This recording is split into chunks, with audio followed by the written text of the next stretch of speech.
Hi, this is Jessie and Quynh, co-founders of Paper Talk. Welcome to Season 4. We're here to share paper flower journeys, engage with makers and artists, support small creative businesses, and chat about our obsessions. Follow along as we give a voice to and nurture a community of paper florists from around the world. We are so grateful that you're here. Make sure to hit subscribe and consider supporting us by writing a review. Hello, everybody, and welcome to another episode of Paper Talk. Today, Quynh and I are going to continue our conversation with respect to expanding your line of digital goods so that you can make more money. And I guess a marketing term for it would be kind of like Evergreen products, I suppose. Yes, that would be a perfect terminology for that. So what is Evergreen? Evergreen is you create it once and then you just have income coming in from you every day if possible, every month for sure. But you want to make sure that something that is going to be everlasting and something that people, even though you're not promoting it, you're actually going to be receiving revenue because people want to buy it. So a very typical example is when we create online courses. We create it once, we create the flower, we do all the prep work, we shoot it, we edit it, and then we sell it. And in the previous episode, we had talked about launching product, like a digital product, and doing a big launch for it, and then to sell it within a prescribed timeline.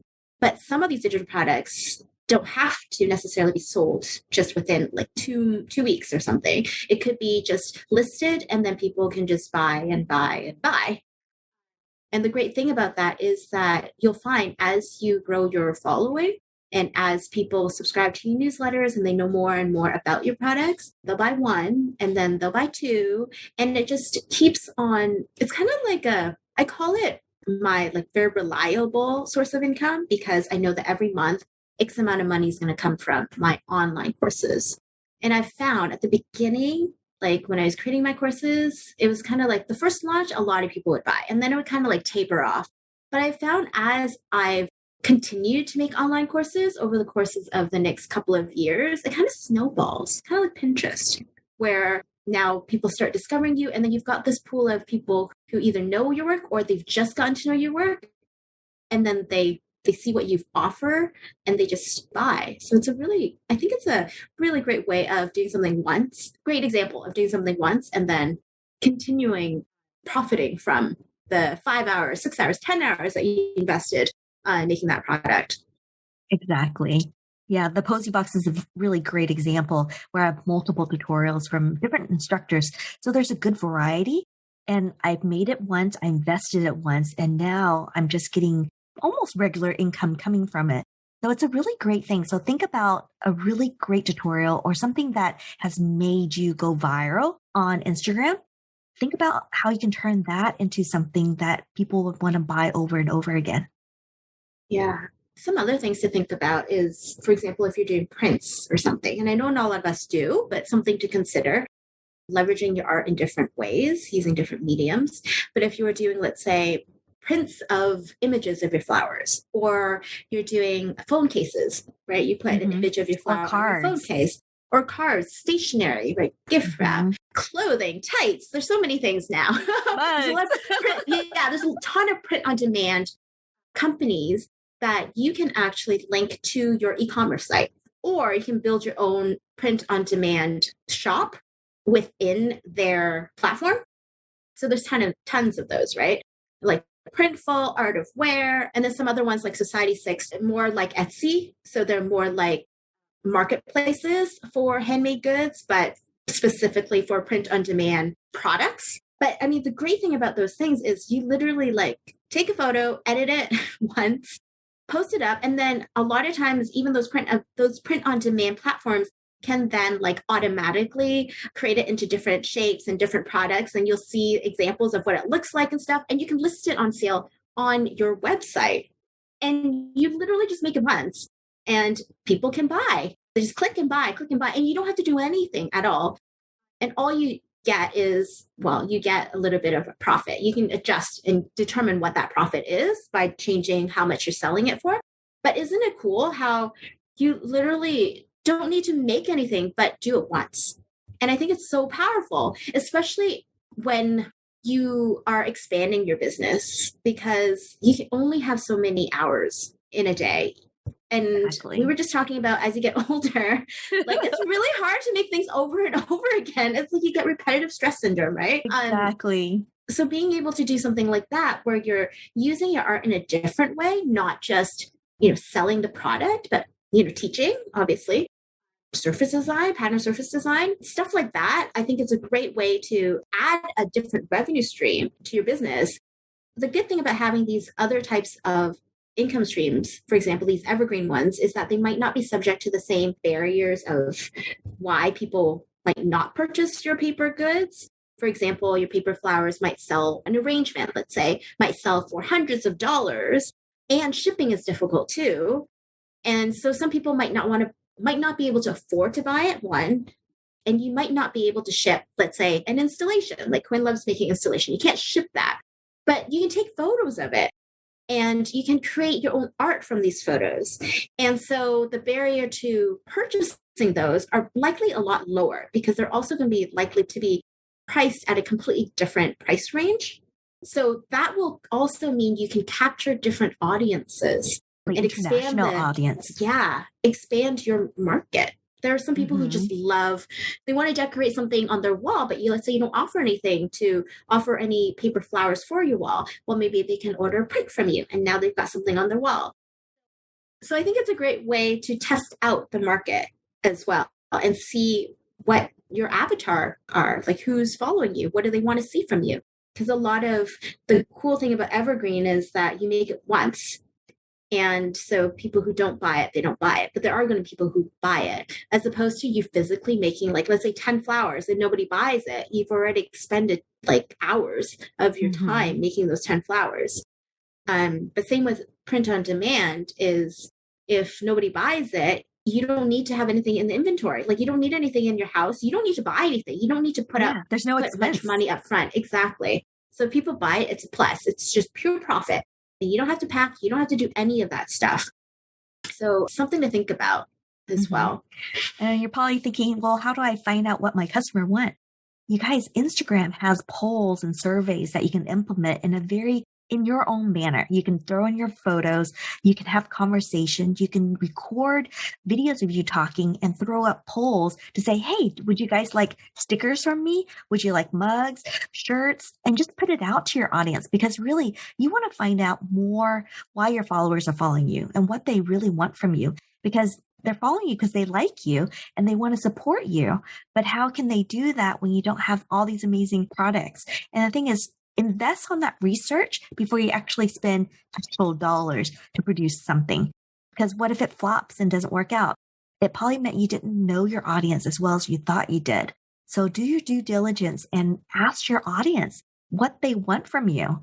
And they do want to help. So just ask the question. Yeah. And I mean, now with COVID and the pandemic, a lot of us have been forced to go online teaching as well. So Quynh, maybe we should share a little bit about Awesome Blossom and how we've tried to reuse our content throughout the course. Yeah, definitely. So as you guys know, with Awesome Blossom, Jessie and I are splitting the teaching. She teaches half the flowers and foliage. I teach the other half of flower and foliage. And we just did our first workshop in September on basic techniques, where we went the overview of all the different things that we're doing. We actually had Carta Technica Rossi in just to explain what Italian crepe paper are, because our audience, we have such a wide level of skills. And that's one thing we had to really consider is how can we teach a complex flower, break it down so it's easy enough for beginners, but also complex enough for advanced students. And so we actually broke it down to there's pre-videos where you can actually watch a lot of really fun techniques to get your paper ready. So when you meet with us, we'll teach you how to do a flower or foliage. And then afterwards, we actually give you advanced technique. And so that actually helps the advanced students that are ready to, make the flowers so much more, but also gives them opportunity for beginner students. Once they learn the flower, they can actually go back, rewatch this, and add advanced techniques of coloring, of how to put together a certain way or do a different technique to give a different look. So that's one thing that we've really considered when we produce Awesome Blossom. Yeah.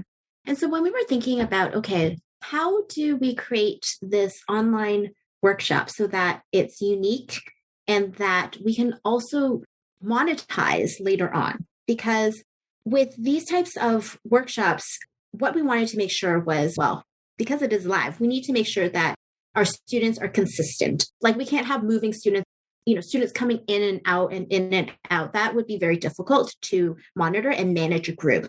So we decided, okay, let's launch this and launch it only for 2 weeks so that for that 2 week period, whoever signs up, they're going to be our cohort. Those are the people who are going to go with us through this workshop series for all 8 workshops over the course of, I think it's like 8 months or something. Yeah, 9 months. Yeah.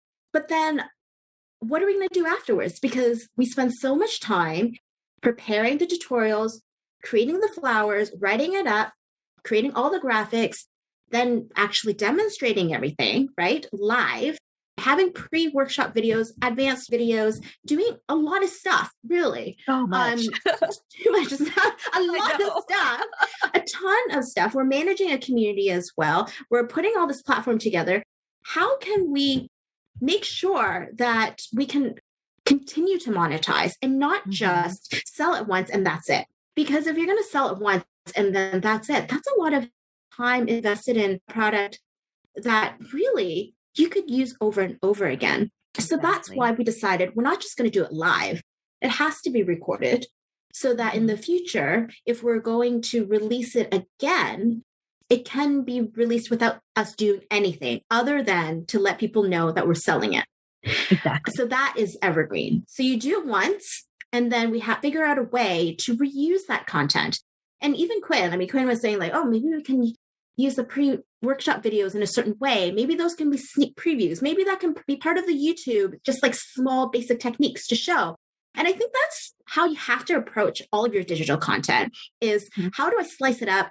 How do I put things together? How to inject new things, but not too much that I'm doing all new content, all this new work again. Exactly. But how do I reuse the content that I have, which you guys probably have tons of, and repackage it and share it with a different audience or share it in a different way? And think of all the different platforms you can actually redistribute this information because every audience is different on different platforms. From TikTok to Instagram to Facebook. You know how Facebook is completely different from Instagram. And also Pinterest. Do not forget Pinterest. Pinterest is a huge platform that you really, if you're selling something, you need to be monetizing on Pinterest and strategizing how to bring more people eyes on your product. So we just spoke with Sarah Kim of the Handmade Sarah Kim. She actually had a really great strategy that she put together where she actually get her content sponsored from, let's say, Michael's stores. And what she does is she actually does all the content planning. She figures out what she needs to do. She makes it, film it, edit it, and it's ready to go with her particular sponsor piece.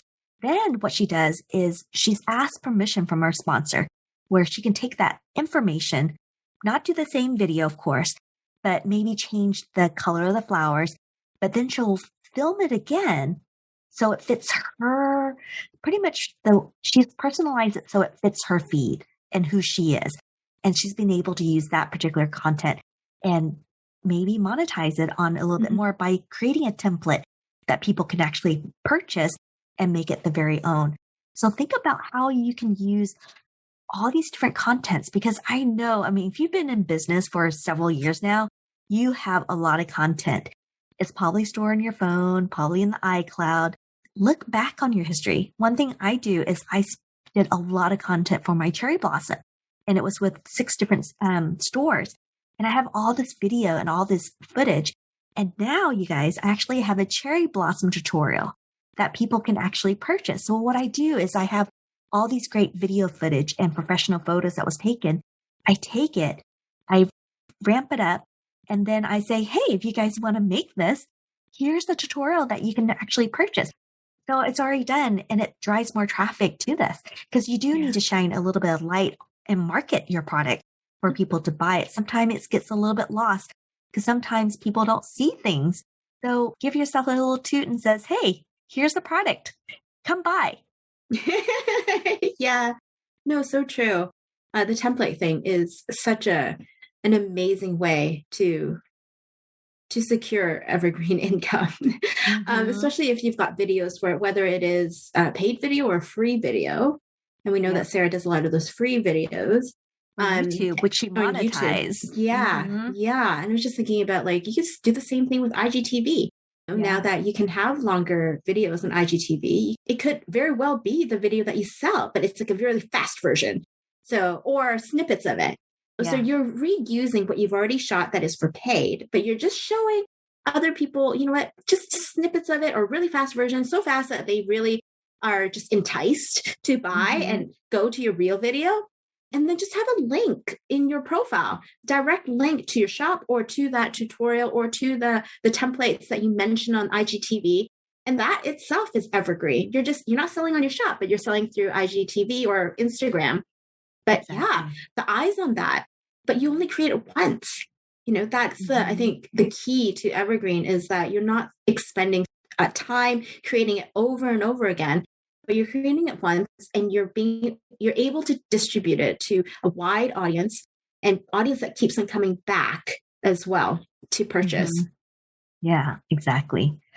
Yeah, if you guys want to hear more about physical product, we just did it over coffee just a few weeks ago. So check that out too. Thank you for listening to this episode of Paper Talk. Today's episode is sponsored by our patrons, Elaine Lim, Moria Van White, Winnie McDowell, Jennifer Desplantes, Robin, Bonnie Slipper, Laura Wheely, Martha Tokus, Nina, Linda Drysdale, Lucinda, and Tina Proctor. We appreciate your donation, and we're excited to keep creating content for our paper flower community. If you're interested in supporting us, head on over to our Patreon page at www.patreon.com/papertalk and sign up as a patron. We would love to see you there.